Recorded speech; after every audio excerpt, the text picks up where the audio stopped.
We are again focusing on the remaining portion of general preparations of aldehydes. तो ये हमारा from alkynes रह गया है जिसको हाइड्रेशन है। तो आप कोई भी एसिटिलीन, जैसे हमने एग्जाम्पल लिया है एल्काइंस में, आप उसको हाइड्रेशन मतलब आप वाटर से रिएक्ट कराते हो। ठीक है, कंडीशंस पे फोकस करो कि मैम क्या यूज़ कर रही हैं। ठीक, और ये एक अनस्टेबल कंपाउंड देता है आपको, जो बेसिकली जिसका नाम है विनाइल अल्कोहल।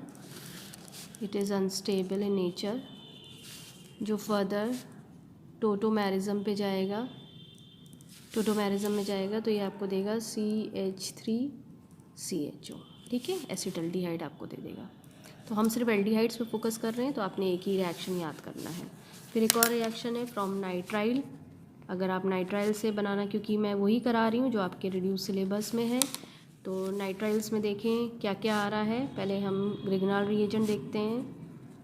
ये काफ़ी इम्पॉर्टेंट रिएक्शन है, क्योंकि ये बहुत से कन्वर्जन्स में ग्रिग्नाल यूज़ होता है। तो ग्रिग्नाल इज़ बेसिकली RMgX होता है, जिसमें R है आपका एल्काइल ग्रुप, ये तो आपको पता है मैग्नीशियम है, और X आपका हैलोजन। ठीक है, तो ये CH3Mg। अब सपोज़ करो हम कोई एग्जाम्पल लिया, आई ले लिया, और क्योंकि नाइट्राइल की ज़रूरत है तो हमने हाइड्रोजन साइनाइड यूज़ करा है। ठीक है, इसका नाम लिख लो, hydrogen cyanide. Dry ether Grignard reagent है, तो बिना ड्राई ईथर के रिएक्शन कभी नहीं चलेगी। ठीक, ये पहले आपको एक एडिशनल प्रोडक्ट देगा, ये आपको पता होना चाहिए। ठीक है, क्योंकि ये है आपका कंपाउंड, तो इस पर ही अटैचमेंट होना चाहिए सारा।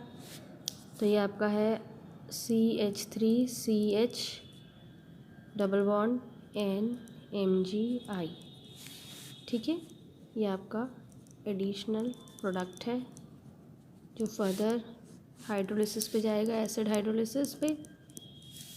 तो एसिड हाइड्रोलिसिस पे यहीं पे इस प्रोडक्ट पे देखिए CH3CHO यहीं बन जाएगा, यहाँ अमोनिया जब बनेगा, और यहाँ पे आपका MgOHI देखिए CH3CHO एल्डिहाइड बना N से, क्योंकि यहाँ पे आपकी चीज़ें काफ़ी अटैचमेंट हैं।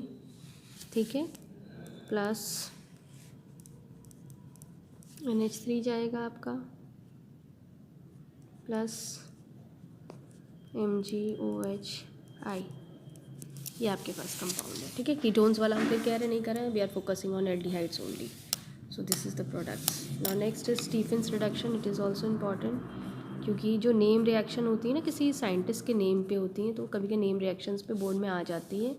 तो स्टीफेंस रिएक्शन में थोड़ा ध्यान दीजिएगा कि कुछ चीज़ें इसमें इंपॉर्टेंट हैं, जैसे स्टैनस क्लोराइड की ज़रूरत होती है और हाइड्रोक्लोरिक एसिड की।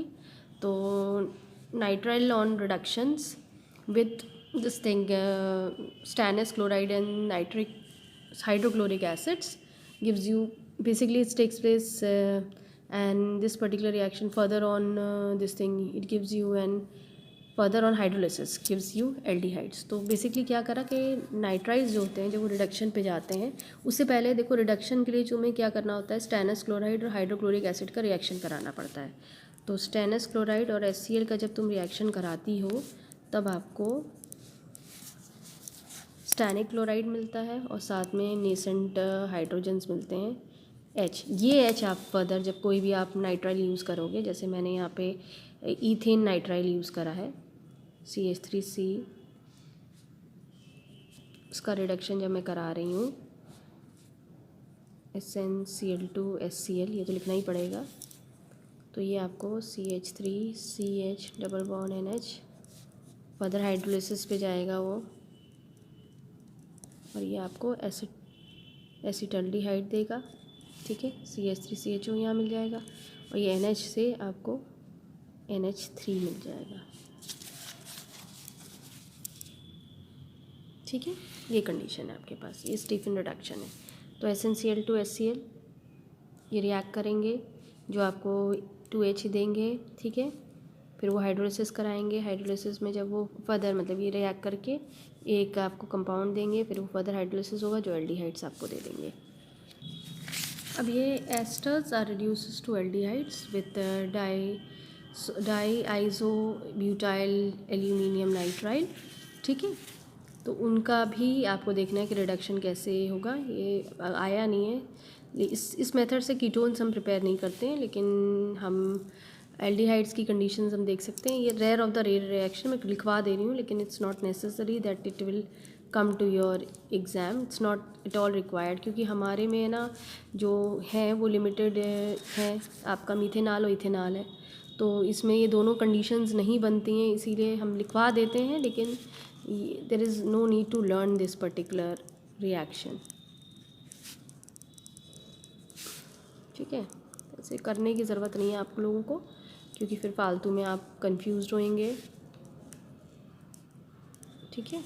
There is no but there, तो then I am writing it, ठीक है। फिज़िकल स्टेट्स हैं आपके कोर्स में दो, एक मतलब फिज़िकल प्रॉपर्टीज़, एक फिज़िकल स्टेट है और एक आपका बॉइलिंग पॉइंट है। जैसे फिज़िकल स्टेट होती है भी कोई लिक्विड है, सॉलिड है, गैस है। जैसे फॉर्मल्डिहाइड को आप अगर देखें तो फॉर्मल्डिहाइड एक ऐसा है जो गैस है, लेकिन बाकी जितने भी एल्डिहाइड्स हैं वो सब के सब आपके कलरलेस वॉलेटाइल लिक्विड्स होते हैं। एंड और जैसे अगर हम बॉइलिंग पॉइंट्स में देखें तो बॉइलिंग पॉइंट एल्डिहाइड्स जो होते हैं वो कंपैरिजन हायर होते हैं अगर आप उनके एल्केन्स को लेके चलें। जैसे अगर आप फॉर्मल्डिहाइड है तो बेसिकली फॉर्मल्डिहाइड जाहिर सी बात है वो आपका मीथेन से बना हुआ होगा ना, मीथेन से ही मिथेनॉल बना हुआ है। तो अगर आप उन दोनों को हाइड्रोकार्बन्स को कंपेयर करेंगे, क्योंकि एल्केन का ही मेंबर हैं, तो एल्केन्स क्या देखेंगे तो एल्केन्स के बॉइलिंग पॉइंट से इनके बॉइलिंग पॉइंट्स ज़्यादा हैं, ठीक है। तो ये थोड़ा सा आपको ध्यान दे के चलना है। तो in this video we have cover the introduction part, we have cover about the general methods of aldehydes and the physical properties of aldehydes. In the next video we will cover up with the chemical properties of aldehydes.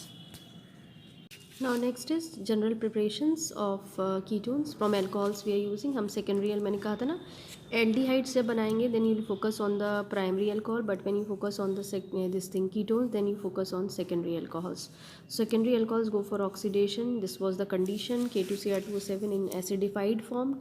So it's give you an ketone. Now see how it has been formed. Just see R this thing. So this particular thing has been there. This release you the water over here. So you first of all remove water and then see what is there. So C double bond O, you get a ketone over here. Okay. So now it is your choice. You can make similars or dissimilars ketone. It is your choice. You can make it. So no issues. We can use it. This acetone we are using.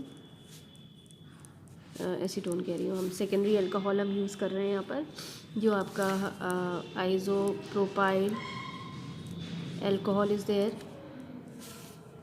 Oxidation पे जाइए, condition same है, CH3 C double bond O plus water. Now next is catalytic dehydrogenation. Also you can use catalytic dehydrogenation if you focused. So again go for secondary alcohol. I am directly taking this thing. Catalyst copper था, 300 degree temperature था, ये आपको ketone देगा, साथ में water. Clear है। Now next is from fatty acids. So this is the case from fatty acids by dry distillation of calcium salts of fatty acid. ये हम पहले भी देख चुके हैं पीछे वीडियो में.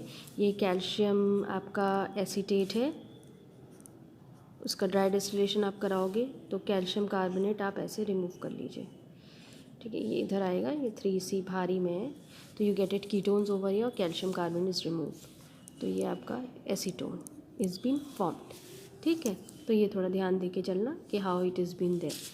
Now next is from acid chlorides. Now next is from acid chlorides. Ketones को आप प्रिपेयर कर सकते हैं एसिड क्लोराइड्स के साथ, लेकिन थोड़ा सा कंडीशन चेंज होएगी. जैसे पीछे आपने जब एल्डिहाइड्स बना रहे थे तो आप पैलेडियम का इस्तेमाल कर रहे थे, आप बेरियम सल्फेट का इस्तेमाल कर रहे थे, सल्फ़र बॉइलिंग ज़ाइलिन का इस्तेमाल यहाँ नहीं यूज़ करेंगे आप, है ना. और हाइड्रोजन गैस आप यूज़ करते थे, लेकिन यहाँ पे आप डायरेक्ट अपना एसिटाइल क्लोराइड, आपने जैसे आपने एसिड क्लोराइड यूज़ करा, मैंने एग्जाम्पल यूज़ करा रखा है एसिटाइल क्लोराइड, ठीक है. कैडमियम डाई एल्काइल कैडमियम, तो ये होता है डाई एल्काइल, तो ठीक है. तो कैडमियम ये आपका डाई मिथाइल कैडमियम है, क्योंकि 2 बार मिथाइल ग्रुप आ रहा है, तो डाई मिथाइल कैडमियम और ड्राई ईथर की प्रेजेंस पर, ठीक है।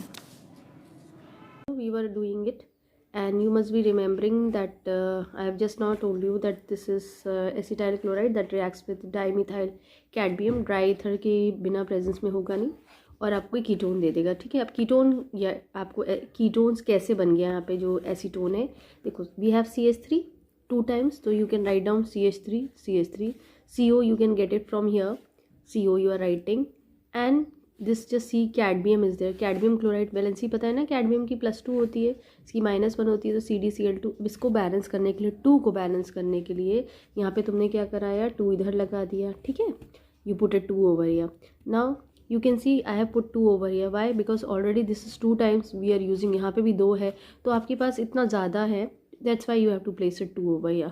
So this way you can form easily your ketones. It's clear to you? Now next is from nitrile. So we are using the Grignard reagents. You know it very well that what is Grignard reagent. It is RMGX. So R is, you can use any alkyl group. X is what? A halogen. ठीक है, तो मैंने इसकी जगह एक example लिया रखा है, जैसे CH3 मैंने लिया है और Mg में I यूज़ कर रही हूँ, जो मैंने पीछे भी जब एल्डिहाइड्स बना रहे थे हमने यूज़ करा है। नाउ वी आर यूजिंग, अब देखो इसमें हम हाइड्रोजन साइनाइड नहीं लेंगे, क्योंकि अगर आप हाइड्रोजन साइनाइड लेते हो तो आपको एल्डिहाइड बनेगा, तो यहाँ पे आपको कोई एल्काइल का लेना है, क्योंकि आपको पता होना चाहिए कि कीटोन्स में हमारे पास 3R की ज़रूरत, 3 बेसिकली कार्बन आइटम्स की ज़रूरत होती है। तो अब अगर हाइड्रोजन साइनाइड यूज़ करेंगे तो वहाँ पर आपको 2 ही कार्बन मिलेंगे, ठीक है। तो you have to use this thing, आप है ना मिथाइल साइनाइड यूज़ करिए, ठीक है। मैंने मिथाइल साइनाइड यूज़ करा है, ठीक। और ग्रिग्नार्ड रिएजेंट जब भी यूज़ करिए बिना ड्राई ईथर के कभी यूज़ मत करिएगा, आपको एक एडिशनल प्रोडक्ट मिलता है जो कि अनस्टेबल होता है, जो बाद में आप उसको एसिड हाइड्रोलिसिस कराते हो वो ब्रेक हो जाता है और it give you a new compound, ठीक है, जिसमें आपको आराम से कीटोन मिल जाता है। तो बेसिकली जो एडिशनल प्रोडक्ट है वो क्या बनेगा, देखो CH3 CH2, अब जैसे यहाँ पे है कार्बन का इनके साथ, तो यहाँ पर आप आराम से ईज़िली CH3 CH3 C, ठीक है, और यहाँ पे आपके क्या है N है और यहाँ MgI आप लगा लीजिए। अब देखो CH3 कहाँ से मिला, एक यहाँ से मिला एक यहाँ से मिला, ठीक है, कार्बन ऑलरेडी अटैच्ड है। अब कार्बन की टेट्रा वैलेंसी होती दिख रही है ना 1 2 3 4, तो इसीलिए यहाँ डबल बॉन्ड लग रहा है, N है, N में ट्रिपल बॉन्ड होता है, देखो 2 बॉन्ड यहाँ हो गए, एक मैग्नीशियम और आयोडीन से जो अटैचमेंट है वो है, ठीक है ना। तो बेसिकली मैग्नीशियम है, क्योंकि देखो जो MgS की 2 वैलेंसी है, तो एक इधर लगा हुआ है एक इधर लगा हुआ है ना, this way they are forming, this is the additional product आपका हो गया है, ठीक। अब फर्दर आप क्या करोगे, एसिड हाइड्रोलिसिस करोगे, जो पानी आपको डालना है वो एसिडिफाइड वाटर डालना है, तो एसिड हाइड्रोलिसिस है वो आराम से ही आपके प्रोडक्ट ब्रेक हो जाएंगे। तो जाहिर सी बात है आपको कीटोन मिला CH3 Ca, भाई ये पोर्शन पूरा हट जाएगा ना और यहाँ ऑक्सीजन लग जाएगी, बन गया कीटोन। साथ में क्या बना आपका, N है, अमोनिया बना लो NH3 प्लस यहाँ पे MgOH और I, ये आपका बाय प्रोडक्ट्स बन गए। तो this way the reaction goes on. Now next is physical properties, these twos are there in a syllabus, एक फिजिकल स्टेट है और एक आपका बॉइलिंग पॉइंट है। अगर फिजिकल स्टेट्स में बात करते हैं तो कीटोन्स जो बेसिकली होते हैं वो अप टू कार्बन 11 तक दे आर कलरलेस लिक्विड्स, ठीक है। और बॉइलिंग पॉइंट्स की बात करो तो इनके केस में भी अगर आप देखेंगे तो कीटोन्स भी उनके बॉइलिंग पॉइंट्स जो हैं कंपैरेटिवली ग्रेटर होते हैं देन देयर एल्केन्स। अब रीज़न क्यों है भाई, रीज़न क्या है कि उधर डायपोल इंटरेक्शन रिलेट अप करता है, जबकि इन लोग के सिमिलर मॉलिक्यूलर मासेस रहे होंगे, लेकिन तब भी क्या है कि डायपोल इंटरेक्शंस होने की वजह से इन लोग के जो कीटोन्स हैं उनका बॉइलिंग पॉइंट ज़्यादा होता है एल्केन्स से। क्लियर है? तो these two physical properties you have to discuss. So in this particular video we have discussed about the few general preparations of aldehydes that was left. Ketones की general preparation करी, physical properties of ketones we have discussed, and we'll make a next video, in that we'll discuss about the chemical properties.